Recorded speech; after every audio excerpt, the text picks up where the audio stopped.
Hey there, I'm John. I'm TJ, and we're Hard for Games. Today we'll be reviewing Dark Souls, Episode 0, for the Dreamcast. Except they didn't call it that. They called it Sword of the Berserk, Guts' Rage. Which is about Berserk, but years before anyone over here saw Berserk. So they just released it. Yeah, for a system that was about to die. Please, please, please! Oh, please, come on, let us go! Let's live a little! Come on, Gatsu! Please! Let's play it. Games are hard, they're hard for games. Games are hard, they're hard for games. Games are hard, they're hard for games. Games are hard, they're hard for games. Yeah, they're so hard, they're hard for games. Yeah, they're so hard. Yeah, so this game was released in America before there were actually any Berserk fans. The anime and the manga had not come out in America, and Americans were not really exposed to the idea of Berserk, and so it was kind of a curious decision that they made. But I'm glad that they made it, because when Berserk did come over to the US, I became a huge fan, and the anime ends on a terrible cliffhanger. So I found out that this game existed, and having no other way to find out what happens after in the story, I bought the Dreamcast just for this game And it happens played it. way after. And that's when I found out what happened to Casca, and she turns retarded.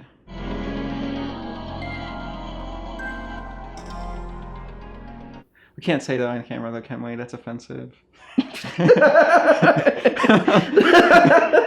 That's the official term though, is she's retarded. That's what everyone says. I mean, it just means she's the definition of retarded is slowed. So she was slowed. She Yes. is mentally retarded in the scientific sense. Yeah, Yes. you didn't mean it as an insult. Yes. The creator of the original series, Kentaro Miura, actually wrote an original story for the game, and a lot of the game's cutscenes are devoted to the story. It's an elaborate story with original A lot of characters. cutscenes. The music composer for the original anime series, Suzumu Hirasawa, which is a very renowned musician in Japan, wrote the soundtrack to the game too. So it's really like not an adaptation, but an extension of the anime and the manga for a Japanese audience. So it's like as close as it can get to being canon without being canon.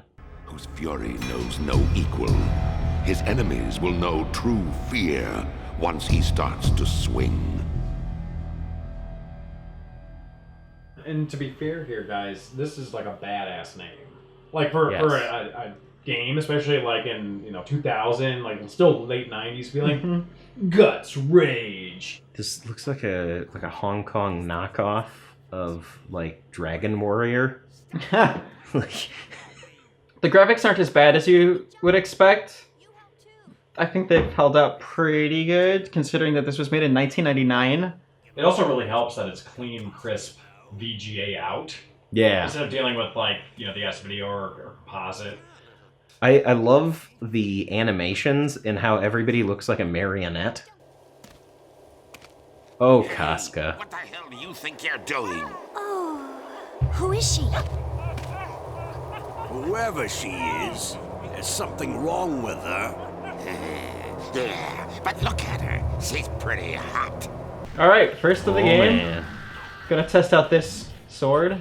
This very clunky fighting mechanic. It's a bit heavy. It's not. very- It's honestly doesn't feel that different from Dark Souls. Would you say? Well, the dash is definitely different because I don't think you get immunity during it. I don't know if there are iframes in this. But like it's the heaviness, the speed. There's an attack that's a side and a top attack, which is very handy because your big sword hits stuff and stops, so you have to switch your tactics in more narrow spaces. They probably brought this out in the US because of the sword alone. They're probably like, well, people loved Final Fantasy VII. Yeah. Oh God. That's like so right. It's like you could just see some producer over at Sega being like, oh, well, Big swords are in these days. Yeah. What's your hottest big sword IP? Yeah. Pretty much. We noticed that the word "big sword" is trending on Usenet. Okay, so this is basically a mode that apparently happens automatically. Your eyes start glowing red. That's the main feature. No, You just seem kidding. to move a You, little faster and you don't move a little take bit faster, damage. don't take as much damage. That allows you to be a lot more effective in fighting. This game would be impossible without this mode, actually. It really would be. It's basically just cheat mode. Yeah, later when you like fight Zod and other big bosses, like... Oh, you have to fight Zod in this? Oh, you have to fight Zod several times. Oh, God. It's a nightmare. We did it! So it's kind of like a limit break. Yes. Kind of like a limit break for Berserk. Except he doesn't have like a special move, he just has like extra stamina. Ah, here we are. Here's the most best metal character of all video games. And if someone is thanking you, the least you can do is listen. While you're at it, we need food and some money. Some fine wine will do nicely for me. What the heck is that? Now, when I saw this for the first time, I was just so shocked because I was not familiar with this series whatsoever. And I was just like, yeah, it's like this badass like metal game, and then there's Blood, this like carnage, yeah, and then naked there's- elves, and then there's this like naked child like, elf. child like or like naked genitalless elf, like it's so strange, like just totally threw me off guard. And then you hear the voice. Yeah. When do you guys Which did a good impression of the sounds- voice? Yeah, it sounds kind of like the Ninja Turtles voices.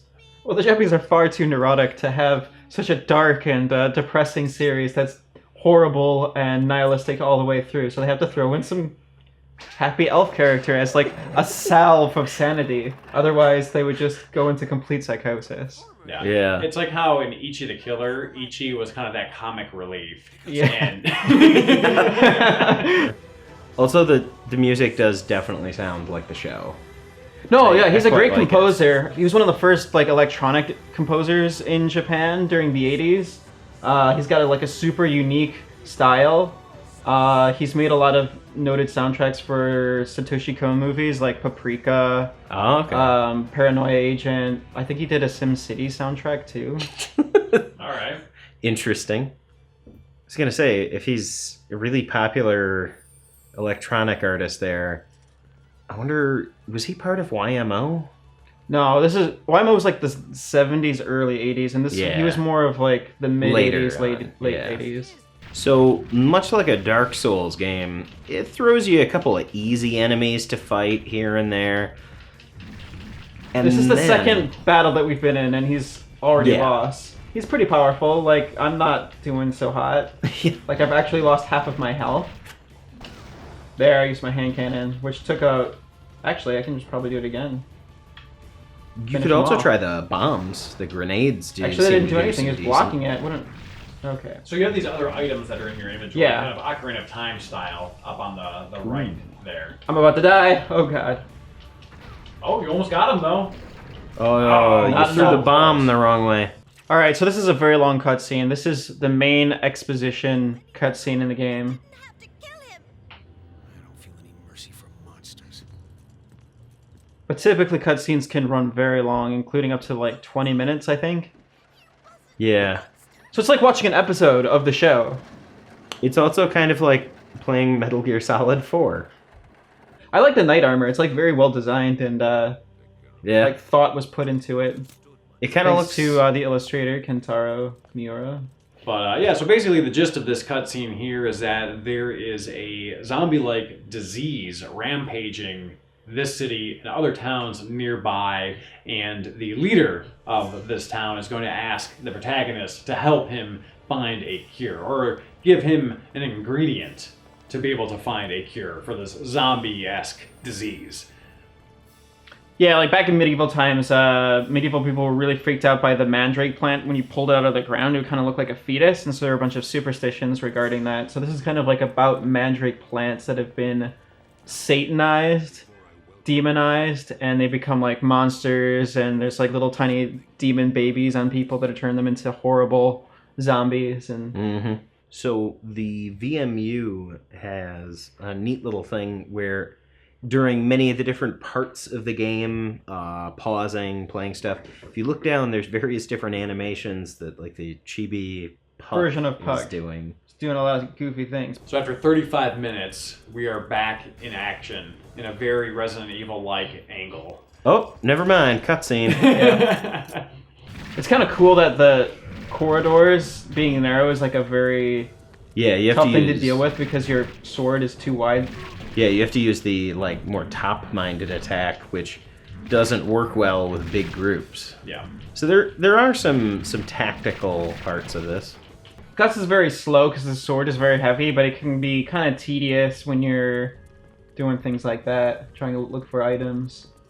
Oh god. I have to say, what a nostalgic camera angle going into those rooms. And then obviously attacking with the sword is by far his most effective attack, but when you're fighting bosses for so many fights and fighting enemies, there's really only 2 animations for his sword attacks, and it can kind of get repetitive. You're just kind of watching him do the same attacks over and over and over again throughout the game. You can cut them in half, blood spurts up, but you see these guys here, their head is like a ball and chain on their arm. You know, Typical Miura, yeah. Yeah, it's pretty cool. And here we go into the rage mode. I also like how this is from that period of games where the most powerful enemy was the camera angle. So can you Z-target at all with... No. And it's getting rough because the camera... You gotta dodge more. Yeah, because of all the God. talking in this game. And there's also kind of action. It's kind of like Dark Souls meets Shenmue. Should I go up or down?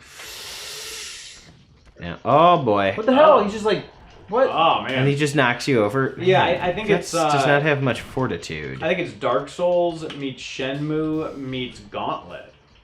Really? In an anime house. Yeah. So was she like HBIC before this?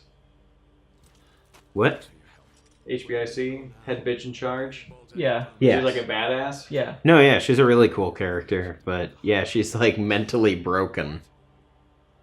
The person she was in love with literally turned into Satan and then used a bunch of monsters to kill all of her friends and rape her. Yeah. Wait, say that one more time. Oh god. He's looking alright. He can just walk that up. So now we've got another great reason to play this game. Kentaro Miura's horrifying monster designs. As freakish as ever. Like a dog Venus flytrap thing. Oh god. Looks like a turkey. Yeah, like look at with that. multiple Yeah. faces. Just Yeah, look that's at great. that. He's yeah. mugging the camera there. Yeah. So as there's some research about this game, you mentioned it came out around the same time as Shenmue. And it also has QuickTime events like Shenmue. Uh-huh. And basically, depending on how you do with the QuickTime events, it alters the path that you go on. Like Shenmue. Yeah, so like basically the game changes and the plot changes based on how you do on these QuickTime events. Oh. Okay. Wow, a cutscene. Well, this guy's This is gonna be a short cutscene, I feel. You might have a press B. I pressed it! Okay.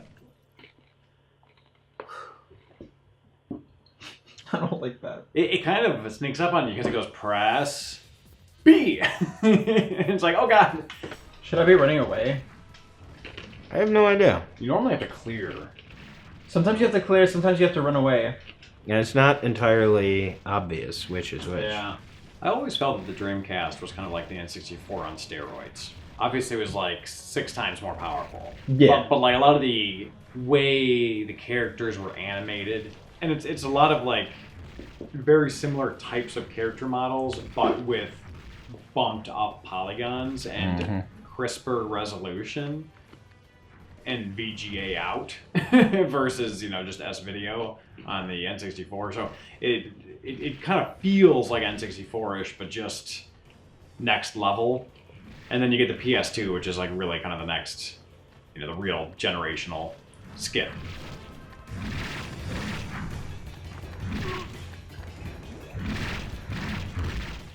It's definitely a game. There's a huge amount of cutscenes.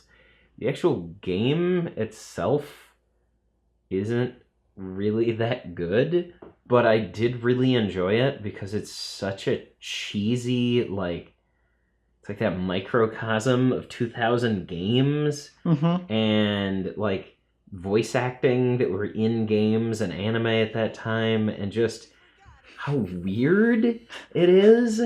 Like, Puck being like, "Oh, we better get Casca out of here. Oh boy, this is wacky." And then like Zod the Immortal smashing through the building, just being like, "Ah yes, I will soon murder all of you horribly." And they're like, "Oh, that happened. Time to get out of here." Yeah, imagine like if you had no idea who these characters were and that just happened, you'd be so disoriented. So basically, this game, if you don't like Berserk, you'd think would be completely unserviceable. And if you took out all of the story elements from it and just had the gameplay, that you would have a completely useless and unusable game. But actually, they did do that, and it's Dark Souls, I feel like. It's like, would you say, like, the slow clunkiness of the action is not dissimilar from Dark Souls? Would you say that's correct? It does kind of remind me a bit more maybe of, like, Kingsfield. It gets to be a bit tedious. There's not a whole lot of variation in what Guts can do. There's not any new items or anything like that. And you get new enemies, which are kind of cool. Like, you appreciate the monster design,